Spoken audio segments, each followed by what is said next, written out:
अस्सलाम वालेकुम नाजरीन, आप देख रही हैं हिजाजी डिजिटल नेटवर्क। मैं बदर राजपूत। नाजरीन, रमज़ान की आमद है।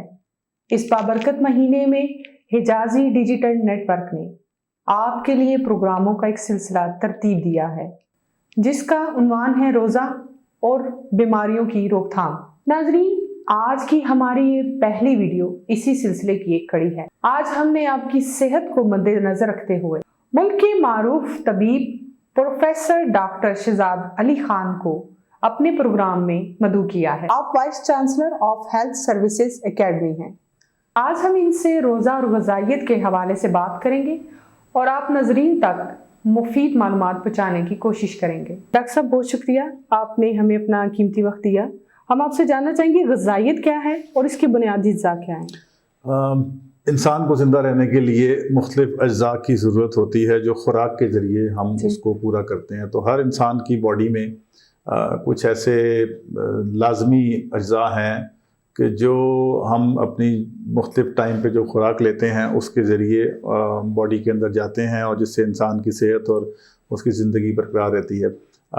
आपने सुना होगा कि हर शख्स को प्रोटीन की एक ख़ास मकदार चाहिए, कार्बोहाइड्रेट्स चाहिए, फ़ैट्स चाहिए, विटामिन चाहिए। तो मुख्तलिफ़ किस्म की जो एक केमिकल स्ट्रक्चर के चीज़ें हैं जो मुकम्मल तौर पे इंसान को ज़िंदा रहने में और उसको सेहतमंद रखने में मदद देती हैं। लेकिन आपने जो बात की ग़िज़ाइयत, ग़िज़ाइयत का मतलब ये है कि आप जो खाना खा रहे हैं, ठीक है, उस खाने में क्या वो तमाम अज्जा मौजूद हैं कि जो इंसान को सेहतमंद रहने के लिए और उसके जो ग्रोथ है, ख़ास तौर पर बच्चों के मामले में, उसने बढ़ना होता है। इसी तरह बुज़ुर्गों की अपनी नीड है और जवान लोग जो होते हैं उनकी अपनी ज़रूरियात होती हैं। तो हमें जो खाने से हासिल होने वाली मुख्तलिफ अज्जा जिनसे इंसान सेहतमंद रह सके, इसको हम ग़िज़ाइयत कहते हैं। इसमें थोड़ा सा मैं आपको बता दूं कि बहुत सारे दुनिया में फ़लसफ़े मौजूद हैं मुख्तलिफ़ किस्म के ग़िज़ाओं के कि जी प्रोटीन इतनी खानी है, कार्बोहाइड्रेट्स इतने खाने हैं, फ़ैट्स इतने खाने हैं। लेकिन हमारे नाज़रीन के लिए मेरे ख़्याल में वो काफ़ी हद तक मुश्किल भी हो जाता है समझना। इनफैक्ट एक इवन डॉक्टर होते हुए भी लोगों को नहीं पता होता कि किस में कार्बोहाइड्रेट ज़्यादा है, किस में प्रोटीन ज़्यादा है। लोग समझते हैं प्रोटीन सिर्फ गोश्त है, कार्बोहाइड्रेट सिर्फ रोटी है, तो वो कंफ्यूज रहते हैं। तो इसलिए आज का प्रोग्राम बड़ा अहम है इस लिहाज से कि हमें ये पता हो कि हमें क्या चीज़ खानी चाहिए। तो ग़िज़ाइयत का मतलब सिंपल ये है कि इंसान की जो ज़रूरत के मुताबिक ग़िज़ा जो उसको तमाम वो तवानाई दे और वो अज्जा पूरे करे बॉडी में जिनके होने से इंसान की सेहत बरकरार रहती है और सेहत मज़ीद बेहतर होती है। जब हम रोज़ा रखते हैं तो 11 से या 12 घंटे हम भूखे रहते हैं, तो इस दौरान हमारे डाइजेस्टिव सिस्टम पर क्या असरात मुरतब होते हैं? रोज़ा अब तो खैर काफ़ी हद तक किसी ज़माने में था कि सेहत के लिए लोग कंट्रोवर्सीज क्रिएट करते थे कि शायद इससे सेहत ख़राब हो सकती है। लेकिन अब पूरी दुनिया में मुसलमानों में तो फ़र्ज़ है और इससे पहली कौमों में भी फ़र्ज़ किया गया था। लेकिन अब साइंस भी ये साबित कर रही है कि रोज़ा एक इतनी सूदमंद और इतनी फ़ायदेमंद चीज़ है कि अब आप देखेंगे अक्सर अब तो ये कई हमारे जो गैर मुस्लिम ममालिक हैं उनके अंदर भी फैशन बन गया हुआ है। आपने एक वर्ड सुना होगा जिसको वो कहते हैं अल्टरनेट फास्टिंग या इंटरमिटेंट फास्टिंग। ये एक तरीका बन गया है अपनी सेहत को बेहतर करने का। तो जो आपने सवाल पूछा रोज़े में क्या होता है, रोज़े में बहुत सारी चीज़ें हैं जो इंसान के लिए फ़ायदेमंद होती हैं सेहत के हवाले से। हमारा जो मैदा है, जब से बच्चा पैदा होता है और जब तक उसकी इंसान की ज़िंदगी है, उस वक्त तक हम सुबह से लेकर शाम तक मुख्तलिफ़ चीज़ें खाते रहते हैं और वो मैदे में चलती रहती हैं और तकरीबन कई घंटे मैदे से और आंतों से गुज़र के वो फुज़ले की सूरत में डिस्चार्ज होती हैं और निज़ाम हाज़मे का बिल्कुल रेस्ट नहीं कर सकता। और ख़ास तौर पे उस कंडीशन में जिसमें कुछ लोग बार बार बहुत ज़्यादा खाते हैं तो उसमें तो हाज़मे के निज़ाम को आराम मिलता ही नहीं। रोज़ा एक ऐसा मौका है कि जिसके अंदर आपकी जो निज़ाम हज़म है उसको आराम करने का और अपने आप को रिस्टोर करने का और अपने फंक्शंस बेहतर करने का बड़ा मौका मिलता है। और 10-12 घंटे ये कोई इतना बड़ा टाइम नहीं है कि जिसके अंदर कोई नुकसान हो सके। तो नाज़रीन के लिए रोज़ा कोई ऐसी चीज़ नहीं करता कि जिससे इंसान की सेहत को कोई नुकसान पहुँचता हो।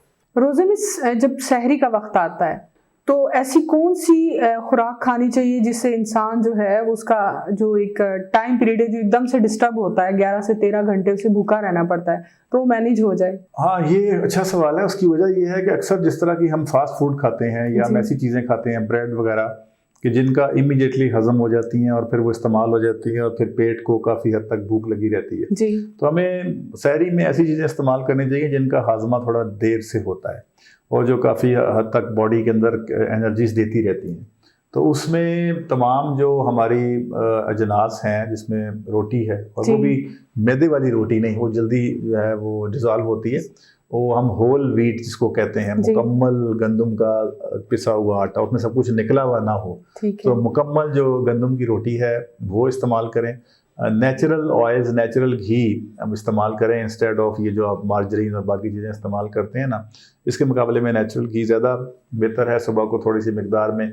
इसके अलावा हम लोग आपने देखा होगा खजूर तो अक्सर हम अफ्तारी में खाते हैं, लेकिन ये देखा गया है कि खजूर की जो लाइफ है, जिसकी जो कैलोरी और जो उसमें से मिलती हैं वो काफ़ी लॉन्ग पीरियड के लिए होती है। तो अगर आप सुबह सहरी में भी खजूर इस्तेमाल करना शुरू कर दें, और दही के बारे में ये कहा गया है कि दही एक ऐसी चीज़ है कि तो उसके अंदर नेचुरल बहुत अच्छे फ़ायदेमंद किस्म के बैक्टीरिया होते हैं, तो सुबह सहरी में दही का इस्तेमाल बहुत ज़रूरी है। यानी दही हो गया, खजूर हो गया, रोटी होल व्हीट की रोटी हो वो खाएं, और देसी घी इस्तेमाल करें, और अंडा जो है ये भी मतलब एक अच्छी खुराक है, इसको भी ये भी इस्तेमाल करें। जी डॉक्टर साहब, आपने तो ये देसी खुराक का बता दिया, ये कहाँ दस्तयाब है?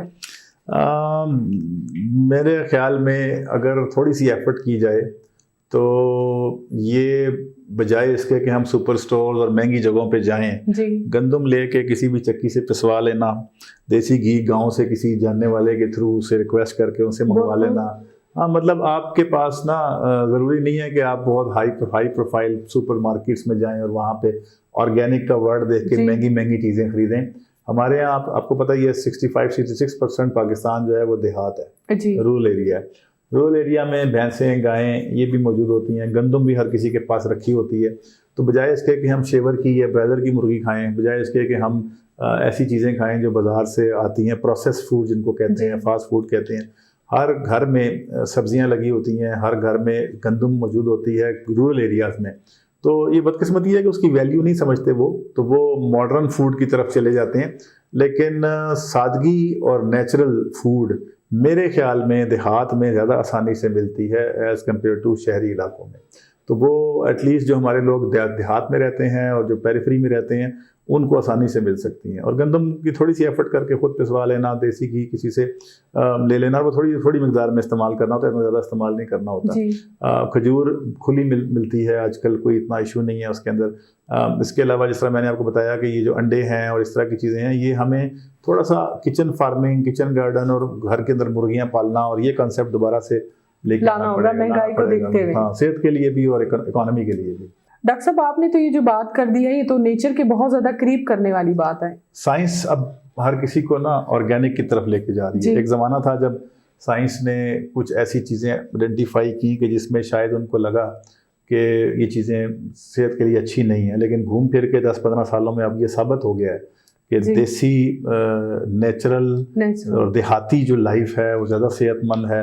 और वो जो खुराकें हैं जिनके अंदर देर तक तवानाई देने की सलाहियत मौजूद है, ओट मील्स हैं, बाजरा है, मकई की रोटी है, चने हैं, दालें हैं, ये पूरी दुनिया में सेहतमंद ग़िज़ाओं में शामिल हो चुकी हैं देसी चीज़ें। अच्छा, अफ्तार में जो है किस किस्म की डाइट लेनी चाहिए? ये एक ख़ास मैसेज, जब अफ्तार का टाइम आता है तो लोग, मेरा एक मैसेज इसमें बड़ा इंपॉर्टेंट वो ये है, ये मैं एक दफ़ा पहले भी हम डिस्कशन कर रहे थे। एक जो बहुत बड़ी गलती हम करते हैं अफ्तारी में वो ये करते हैं कि हम बहुत ज़्यादा फ्लूइड्स ले लेते हैं एकदम से, प्यासे होते हैं सुबह से लेकर शाम तक। तो सबसे बड़ी गलती जो हम करते हैं ना वो ये करते हैं कि पानी बहुत ज़्यादा पी लेते हैं, जूसेस बहुत ज़्यादा पी लेते हैं, मुख्तलिफ़ किस्म के हमने ड्रिंक्स बनाए होते हैं, स्क्वाशेस होते हैं। ये बहुत बड़ी गलती है, सेहत के लिए भी नुकसानदेह है और आपको तकलीफ़ भी देते हैं ये बात। तो एक काम जो आपने करना है वो ये करना है कि कम से कम तादाद में पानी और मशरूबात का इस्तेमाल करें अफ्तारी के फ़ौरन बाद या अफ्तारी के टाइम। मैंने अक्सर लोगों को देखा है कि वो पूरी की पूरी उनके सामने अफ्तारी पड़ी है वो पूरा एक जग उठाएंगे, 2-3 गिलास पानी के पी जाएंगे, 2-3 गिलास जूसेस के पी जाएंगे। उससे नुकसान क्या होता है? सुबह से मैदा भूखा है, अचानक आपने उसको बैलून की तरह फुला दिया पानी से, स्टोमक पूरा फूल गया। अब वो बॉडी को जो एक स्टिमुलस जाएगा ब्रेन को कि फुलनेस हो गई है। जब फुलनेस का एहसास दिलाती है ब्रेन को बॉडी आपकी, तो आपसे फिर मज़ीद चीज़ें नहीं खाई जाती। तो वो जो आपने पानी से और मशरूबात से और शुगर से फिल कर लिया अपना मैदा और अपनी बॉडी, तो वो फिर जो असल ग़िज़ाइयत की चीज़ें आपने इफ्तारी के टाइम खानी थी वो आप नहीं खा सकेंगे, तो अगले रोज़ों में मज़ीद कमज़ोर होते चले जाएंगे। तो एक तो इसमें बीमारियां बढ़ने के चांसेस ज़्यादा हैं। तो मेरा मशवरा बड़ा सिंपल है कि इफ्तारी के टाइम आप फ्रूट ज़रूर खाएं। और फ्रूट का मतलब बिल्कुल अनार या सेब नहीं है। फ्रूट का मतलब होता है मौसमी फल, जिस इलाके में उस इलाके का नेचुरल पैदा होने। और ये बड़े खुशकिस्मती है पाकिस्तान की, हमारे पास मेजॉरिटी जो फल होता है इलाके में, लोकल इलाकाई फल, वहाँ सस्ता मौजूद होता है। आपको ज़रूरत नहीं है कि आपने कोई इम्पोर्टेड सेब मंगाने हैं और इम्पोर्टेड फ्रूट मंगाना है, ये बिल्कुल गलत है। आप नेचुरल फ्रूट जो उस वक्त अवेलेबल है उसकी चाट बनाएं, चने की चाट बनाएं, लोबिया की चाट बनाएं, टमाटर प्याज उसमें डाला और थोड़ा सा एक बड़ा अच्छी चीज़ बन जाती है और वो न्यूट्रिशियस भी होती है। नमक का इस्तेमाल कम करें नमक का इस्तेमाल इफ्तारी में भी कम करें, सहरी में भी कम करें, क्योंकि आप देखें पूरा दिन आपने पानी नहीं पिया और एक आपने नमकीन चीज़ें बहुत ज़्यादा खा ली, वो ब्लड प्रेशर भी आपका ज़्यादा करेंगी और आपको मज़ीद प्यास लगाएंगी, मज़ीद आपको एसिडिटी करेंगी। सो इफ्तारी के टाइम जो मेरे ख्याल में जो सबसे बड़ा खुलासा है वो ये है कि पानी आहिस्ता आहिस्ता पिएं, थोड़ा थोड़ा पिएं, सिप सिप करके अपनी प्यास बुझाने के लिए। पूरे का पूरा बैलून ना करें, गुब्बारा ना फुलाएं मैदे का, नंबर 1। नंबर 2, खजूर जिस तरह हम कहते हैं, फ्रूट चाट, जो फ्रूट सस्ता मौजूद है वो वाला फ्रूट, किसी फैंसी फ्रूट के चक्कर में ना पड़े। और ये बहुत गलत है, लोग समझते हैं पता नहीं कोई फ्रूट ज़्यादा कीमती होता है और कोई फ्रूट बहुत कम कीमती होता है। नहीं, जितने भी फ्रूट्स हैं, जितनी भी सब्जियां हैं, उनके अंदर तकरीबन थोड़ा बहुत फ़र्क है। तो आपने फ्रूट की थोड़ा सा इस्तेमाल करें, इसका इस्तेमाल करें, खजूर का। ये अगर आपने बहुत ही शौक है आपको पकोड़े खाने का, समोसे खाने का, तो वो just for the sake of अपना दिल बहलाने के लिए एक आध पकोड़ा फास्ट फूड का बहुत समोसा खा लिया। फास्ट फूड बिल्कुल नहीं इस्तेमाल करना चाहिए। उसकी वजह ये है कि वो इमीडिएट कैलोरीज देता है बॉडी को और वो इमीडिएट शुगर हाई कर देगा आपकी, और आपकी मैदे को भी नुकसान होगा और आपकी शुगर और ब्लड प्रेशर का भी मसला बन जाएगा। तो ये जो खजूर है, सब्ज़ी हैं, फ्रूट हैं, इस किस्म की चीज़ें खाने से, राइस अगर आपने खाने हैं तो बेस्ट है कि बॉइल्ड राइस खाएं। उसमें इफ्तारी में ऑयली चीज़ों का भी बहुत इस्तेमाल किया जाता है, तो सिर्फ टेस्ट के लिए मैं बिल्कुल नहीं मना करता, क्योंकि एक महीना सेलिब्रेशन का महीना होता है, हम बड़ा एहतमाम करते हैं, समोसे और पकोड़े ये रखे जाते हैं, इस्तेमाल होते हैं। लेकिन इसका मतलब ये हरगिज़ नहीं है कि आप रोटी की जगह समोसों से पेट भरें और पकोड़ों से पेट भरें। आपने 1-2 पीस पकोड़े के खा लिए, एक आध समोसा अगर खा लिया, तो उससे इतना नुकसान नहीं होता जितना जो हम फास्ट फूड खाते हैं उससे नुकसान होता है। डॉक्टर शहजाद साहब, एक चीज़ ये भी देखने में आई कि जब इंसान 12 से 13 घंटे भूख काटता है, वहाँ उस पानी नमकियात की भी कमी हो जाती है, तो उससे कितना पानी जो है वो टेक करना चाहिए अपनी बॉडी को बैलेंस रखने के लिए? नॉर्मल हालात में रिकमेंडेशन है 10 से 12 गिलास की सारे दिन में, 24 घंटे में। अब पानी हम पी नहीं सकते रोज़े में, और ये मैंने पहले आपको बता दिया कि इफ्तारी के टाइम वो सारी कमी पूरी करना जो है ये इंतहाई ख़तरनाक है। ये आपका जो खाना खाया आपने वो भी हजम नहीं होगा, आपको रात को मज़ीद तकलीफ़ होगी और सुबह की सहरी भी आप नहीं कर सकेंगे। तो अपने आप को कंट्रोल करें, थोड़ा थोड़ा सिप सिप करके आपने पानी पीना है। लेकिन जो इसका उसूल है कि पानी की कमी कैसे पूरी करनी है दिन वाली, उसका बड़ा सिंपल तरीका है। उसका तरीका ये है कि आप अपने पास एक घंटे का अलार्म लगा लें, हर आवर में एटलीस्ट 1 गिलास पानी आप ज़रूर पी लें इफ्तारी के बाद। तो इफ्तारी से लेकर सुबह सहरी तक जब आपकी आँख खुले, अच्छा अक्सर लोग तो जागते हैं, मैंने ये भी देखा है कि अक्सर लोगों के घरों में बड़ी लेट नाइट तक लोग जागते हैं, तो उसमें ये अपने ऊपर एक फ़र्ज़ कर लें कि हर थोड़ी देर के बाद मैंने आज जाके 1 गिलास पानी पीना है। तो वो इकट्ठा पानी पीने के निस्बत वक्फे से पानी पीने से ये होगा कि सुबह सहरी तक आपके पास काफ़ी ज़्यादा पानी की कमी पूरी हो चुकी होगी और दिन को फिर आप रोज़े में रह सकते हैं। वरना हम क्या करते हैं, इफ्तारी के टाइम हमने पूरा जग पी लिया और सुबह सहरी में एक और बड़ी बुरी आदत है, सहरी के अंदर भी रज़ान के इंतज़ार से पहले लोग इतना पानी पीते हैं कि जैसे ये पानी मेरा इफ्तारी तक काम आएगा। ये नाज़रीन को आप समझा दें, उनको बता दें कि जितना मर्जी आप पानी पी लें, 15 से 20 मिनट में वो पानी पेशाब के जरिए निकल जाएगा। जी। तो आप स्टोर नहीं कर सकते, कोई ऐसा निज़ाम नहीं है जो पानी ऊंट के पास है खाना जखीरा करने का निज़ाम। इंसान की बॉडी में कोई ऐसा मसाना या कोई ऐसी चीज़ नहीं बनी हुई कि जिसमें वो पानी स्टोर करे और सारा दिन इस्तेमाल हो। जितना ज़्यादा आप पानी पियेंगे सहरी में, उसी स्पीड से वो मिनट्स में, नॉट आवर्स इवन, 15 मिनट से 20 मिनट में आपको यूरिन के जरिए वो पानी सारा निकल जाएगा। सो वो कोई फ़ायदा नहीं है सहरी के टाइम ज़्यादा पानी पीने का। सबसे बेहतरीन तरीका ये है कि आप अफ्तारी से ले के सहरी के दरमियान जब भी आँख खुले, जब भी आप अगर जाग रहे हैं तो याद करके हर 1 घंटे के बाद एटलीस्ट तो 6 गिलास तो कम से कम रात के टाइम आप पी लें, तो उससे काफ़ी जो बॉडी की हाइड्रेशन है वो बेहतर हो जाती है। क्योंकि जो अफराद गुर्दे के जो है मर्ज में मुब्तला हैं तो उनके लिए तो पानी बहुत ज़रूरी है। उनके लिए पानी भी ज़रूरी है, और लेकिन उनके लिए भी एकदम पानी पीना डेंजरस होता है, तो उनके लिए भी थोड़ा थोड़ा पानी करके पीना ज़रूरी है। सबसे आखिर में हम ये जानना चाहेंगे कि बैलेंस डाइट क्या है, इंसान की सेहत पे कितना असर होता है अगर वो बैलेंस डाइट टेक करे तो? पाकिस्तान में एक हमारा जो न्यूट्रिशन सर्वे है, हम न्यूट्रिशन का सर्वे करते हैं ये अंदाज़ा लगाने के लिए कि पाकिस्तानी क्या खा रहे हैं। बदकिस्मती से उसके अंदर एक फाइंडिंग आई है कि पाकिस्तानी जो है वो एक ही किस्म की खुराक खाने के आदी हैं। यानी कि रोटी खाने वाला शख्स सिर्फ रोटी खाएगा, चावल खाने वाला शख्स सिर्फ चावल खाएगा। तो वो जो ग़िज़ाइयत का मैंने शुरू में बात की थी कि जिसमें मुख्तलिफ़ किस्म के अज्जा होने बहुत ज़रूरी हैं, वो पूरे नहीं होते। तो इंसान जो पाकिस्तान के अंदर जो हमारे लोग रह रहे हैं, बच्चे ख़ास तौर पे और कई एडोलेसेंट्स भी, यूथ भी, वो इतने कम ग़िज़ाइयत का शिकार हैं, उनके अंदर ग़िज़ाइयत के इतने मसले हैं कि उसकी वजह से मज़ीद बीमारियाँ पैदा हो रही हैं। तो ये आपका बड़ा अच्छा सवाल है कि ग़िज़ाइयत के अंदर हम किस तरह से इसको देखें। एक आप लोग सबको, बल्कि अगर आपके पास टाइम हो तो आप उसको स्क्रीन पे दिखा भी सकती हैं, एक माई प्लेट का कॉन्सेप्ट है जी। आप गूगल पे जाके लिखेंगे माई प्लेट और इमेजेस पे क्लिक करेंगे तो आपको एक खाने की प्लेट की तस्वीर बनी हुई नज़र आएगी, जिसमें एक साइड पे सब्जी पड़ी होगी, एक साइड पे छोटा सा फ्रूट पड़ा होगा, एक अंडा या इस तरह की कोई चीज़ पड़ी होगी पोल्ट्री की, थोड़ा सा छोटी सी बोटी एक गोश्त की पड़ी होगी। अच्छा, नट्स पड़े होंगे। अच्छा, नट्स में मैं ये नहीं कह रहा बादाम खाएं, चरगोज़े खाएं और अखरोट खाएं। हमारे यहाँ पे मूंगफली बड़ी ही सस्ती और अच्छी मिकदार में मिलती है। हमारे इस इलाके में, खासर पठवार के इलाके में तो मूंगफली बहुत अच्छी होती है, चकवाल में, अटक में। तो आप मूंगफली को ये वैल्यू नहीं देते, लेकिन वो भी एक तरह से बड़ा ज़बरदस्त ड्राई फ्रूट है। खजूर आप खा सकते हैं।